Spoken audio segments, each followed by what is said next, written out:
Reserve bank of India మరోసారి కీలక నిర్ణయం తీసుకుంది. ప్రస్తుతం అనిశ్చిత పరిస్థితుల నేపథ్యంలో కీలక పాలసీ రేట్లను మరోసారి యథాతంగా కొనసాగించాలని నిర్ణయించింది. వరుసగా మూడవ ద్వైమాసిక సమీక్షలో వడ్డీ రేట్లను మార్చలేదు. దీంతో సామాన్య రుణగ్రహీతలకు, ఆర్థిక మార్కెట్లకు ఊరటనిచ్చినట్లయింది. దేశంలో ద్రవ్యోల్బణాన్ని అదుపులో ఉంచడంతో పాటు ఆర్థిక వృద్ధిని స్థిరంగా కొనసాగించే లక్ష్యంతో ఈ నిర్ణయం తీసుకుంది ఆర్బీఐ. ఇక ముంబైలో జరిగిన ద్రవ్య పరపతి విధాన సమీక్ష సమావేశం అనంతరం ఆర్బీఐ గవర్నర్ సంజయ్ మల్హోత్రా నిర్ణయాన్ని ప్రకటించారు.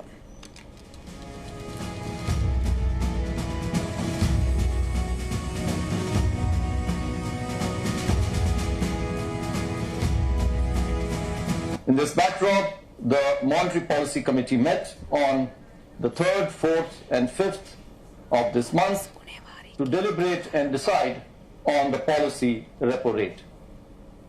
After a detailed assessment of the evolving macroeconomic and financial developments and the outlook, the MPC voted unanimously to keep the policy repo rate under the LAF unchanged at 5.25%.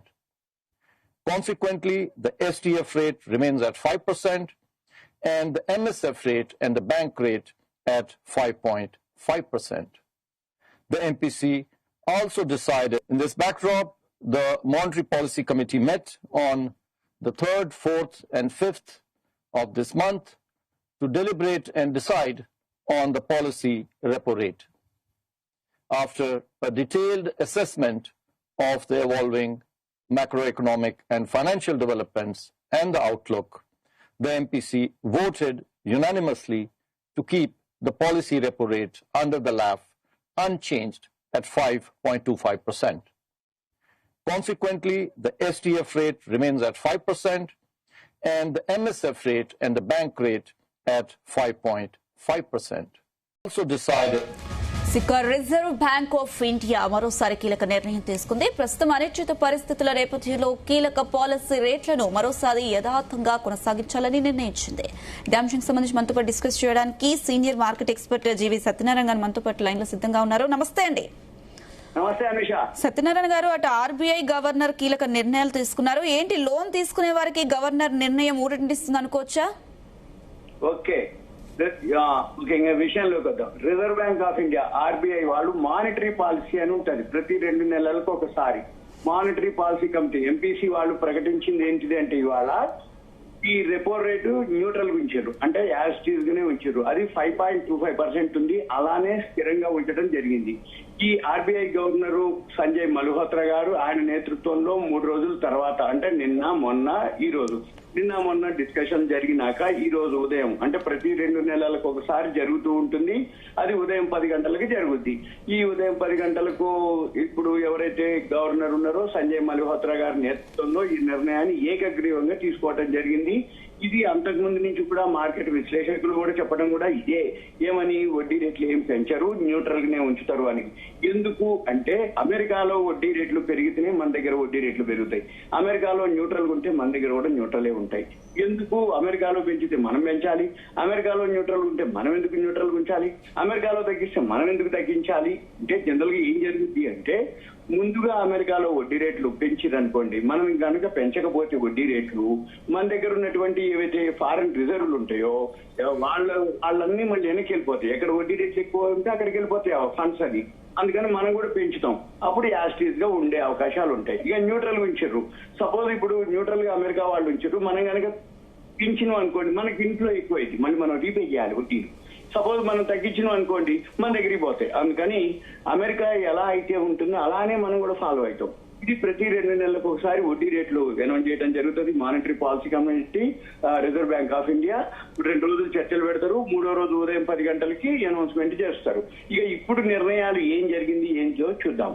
ఈ పశ్చిమాసియా, Iran America వారు యుద్ధ కారణంతో ఏర్పడ్డటువంటి అనిశ్చిత పరిస్థితులు అంతర్జాతీయంగా ఏవైతే ఉన్నాయో రూపాయి ఆల్ టైమ్ లోకి రావటం జరిగింది, రూపాయి బలహీనపడటం జరిగింది. దాంతో ద్రవ్యోల్బణం బాగా పెరిగింది.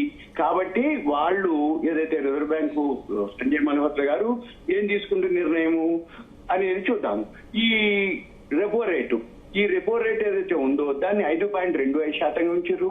ఈ ఏదైతే తటస్థ విధానం అంటారు, దీన్ని న్యూట్రల్ అంటారు, అంటే సైడ్ వేస్ అంటారు, న్యూట్రల్ అనమాట, అంటే అలానే ఉంచారనమాట, యథాతథం అంటారు అనమాట దాన్ని.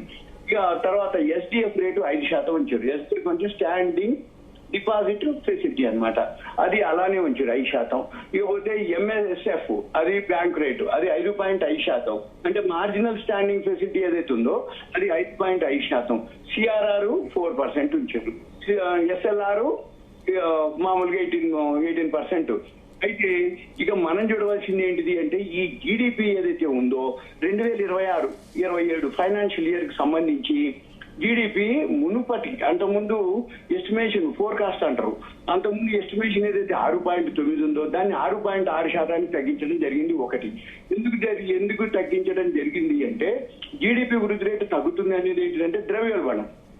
ఈ ద్రవ్యోల్బణం ఏంటంటే సిపిఐ ఇన్ఫ్లేషన్ అంటారు. ఈ సిపిఐ ఇన్ఫ్లేషన్ అంటే కన్స్యూమర్ ప్రైస్ ఇండెక్స్ ఇన్ఫ్లేషన్, అంటే ద్రవ్యోల్బణం, మనం కొనుక్కునే వస్తువుల యొక్క ధరలు పెరిగేదాన్ని ద్రవ్యోల్బణం. ద్రవ్యోల్బణం పెరిగింది అంటే మనం కొనుక్కునే వస్తువుల యొక్క నిత్యావసరాలు అనుకోండి, మనం ఏదైతే వాడకంలో ఉన్నటువంటి అవన్నీ కూడా అవి ధరలు పెరిగితే ద్రవ్యోల్బణం పెరిగినట్టు, అవి తగ్గితే ద్రవ్యోల్బణం తగ్గినట్టు. అయితే ఈ కమర్షియల్ ఎల్పిజి సిలిండర్లు ఎప్పుడైతే ఫిబ్రవరి 28 ఇరాన్ అమెరికా యుద్ధం స్టార్ట్ అయిందో అక్కడి నుంచి గ్యాస్ కంటిన్యూగా పెరగటం, ఇంటర్నేషనల్ మార్కెట్ లో ముడి ధరలు పెరగడం, బ్రెంట్ ఆయిల్, దాంతో మనం కూడా పెట్రోల్ పెంచడం, వీటన్నిటితోటి ఈ బేస్ మెటల్స్ అనుకోండి, ట్రాన్స్పోర్ట్ అనుకోండి, ఇన్ఫ్లేషన్ పెరగటం, ఇవన్నీ పెరిగేటప్పటికీ ద్రవ్యోల్బణం అంచనానికంటే మించి 4.6% ఉన్నదల్లా 5.1% పెంచడం జరిగింది ద్రవ్యోల్బణాన్ని. అంతకంటే ఎక్కువనే ఉండొచ్చు కూడా తర్వాత సంగతి. ముందు ఇది మాత్రం 4.6 నుంచి 5.1%. ఇప్పుడు ఇన్ఫ్లేషన్ ఆల్రెడీ హైలోనే ఉంది. ఇకపోతే ఈ డాలర్ మనకి ఇప్పుడు ఏమైతుంది, ఎప్పుడైతే ఇరాన్ అమెరికా యుద్ధం స్టార్ట్ అయిందో అంతకు ముందు నుంచే ఎఫ్ఐఐలు, foreign institutional investors, foreign portfolio investors వాళ్ళంతా అమ్మకాలు మొదలు పెట్టారు. సంవత్సరంన్నర నుంచి మార్కెట్ ఫాల్లోనే ఉంది. ఇంకా ఫిబ్రవరి 28 యుద్ధం మొదలైన తర్వాత ఇంకా వాళ్ళు వెనక్కి వెళ్ళిపోవడం జరిగింది. ఎప్పుడైతే వాళ్ళ ఫండ్స్ అన్ని వెనక్కి వెళ్ళిపోతున్నాయో మన రూపాయి ఆ టైంలోకి రావటం, అయితే దాంతో మన రూపాయి బలహీన పడటం, ఈ బలహీన పడేటప్పటికీ డాలర్ ఇన్ఫ్లో జరిగితే తప్ప మన రూపాయి బలోపేతం కాదు అని అప్పుడు మళ్ళీ నిన్న ఒక అనౌన్స్మెంట్ కూడా చేయడం జరిగింది. ఏంటిది అంటే లాంగ్ టర్మ్ క్యాపిటల్ గెయిన్స్ ఏవైతే ఉంటాయో దాని మీద తీసేయడం జరిగింది. అది ఇంకా రాష్ట్రపతి ఆమోదం రాలేదు, అది అఫీషియల్ గా వచ్చే అవకాశాలే ఉన్నాయి. అప్పుడు ఏమైతుంది, ఇన్ఫ్లో పెరుగుతుంది. డాలర్ ఇన్ఫ్లో ఎప్పుడైతే పెరుగుతుందో దానికి కావాల్సినటువంటి చర్యలు, ఆ రూపాయి బలోపేతం చేయడానికి ప్రత్యేక చర్యలు కూడా తీసుకోవడం జరుగుతుందని చెప్పేసి ప్రకటించడం జరిగింది. ఈ తర్వాత క్రెడిట్ రిపోర్టింగ్ రూల్స్ అన్నమాట. ఇప్పుడు మీరు అన్నట్టు లోన్ తీసుకునే వాళ్ళు ఏదైతే ఉందో ఈ క్రెడిట్ సమాచారాన్ని బ్యాంకులు ఇకపై వారానికి ఒకసారి అప్డేట్ చేయాలి. అంటే ఈ సివిల్ స్కోర్ అనుకోండి, ఈ క్రెడిట్ ఏదైతే రుణగ్రహీతలు లోన్ ఏదైతే తీసుకుంటారో వాళ్ళకి సంబంధించిన ఇన్ఫర్మేషన్ అంతా కూడా బ్యాంకులు ఇప్పుడు ఏం చేయాలి, వీక్లీ వన్సే అప్డేట్ చేయాలి. దాంతో ఏమైతుంది, ఈ క్రెడిట్ ప్రొఫైల్ రియల్ టైం కు దగ్గరగా మారుతుంది. అది మెయిన్ రీజన్ అన్నమాట ఏది దీంట్లో. ఇకపోతే దీంతో ఈ హోమ్ లోన్లు కానీ, మీరు అన్నట్టు కార్ లోన్లు కానీ, ఈఎంఐలు కానీ ఇటువంటి మార్పు ఉండదు. ఎందుకంటే వడ్డీ రేటు యథాతథంగా జరిగినప్పుడు ఎవరైతే అంతకు ముందు పేమెంట్ చేస్తున్నారో ఈఎంఐలు కానీ అవన్నీ, అంటే కార్ లోన్లు అనుకోండి, హోమ్ లోన్లు అనుకోండి, ఏవైతే ఏ లోన్ ఉన్నా సరే అవన్నీ యాసిడే ఉంటాయి. ఈఎంఐలో ఎటువంటి మార్పులు జరిగే అవకాశాలు ఉండవు, లేదు ప్రజెంట్. మళ్ళీ ఇంకొకటి ఏంటిది అంటే ఎప్పుడైనా కానీ ప్రతి 2 నెలలకు ఒకసారి జూన్ 3, 4 మీటింగ్ పెట్టిరు, ఇవాళ 5వ తారీఖు అనౌన్స్ చేయడం జరిగింది. మళ్ళీ జూలై వదిలిపెట్టాలి. 2 నెలలకు ఒకసారి ఈ ఆర్బీఐ క్రెడిట్ పాలసీ జరుగుతుంది. మళ్ళీ ఆగస్టు 3, 5 3వ తారీఖు మీటింగ్ స్టార్ట్ అయింది, 4వ తారీఖు, మళ్ళీ 5వ తారీఖు, ఆగస్టు 5వ తారీఖు 2026 మళ్ళీ ఆర్బీఐ క్రెడిట్ పాలసీ. మళ్ళీ సెప్టెంబర్ లేదు, అక్టోబరు 5వ తారీఖు 7వ తారీఖు.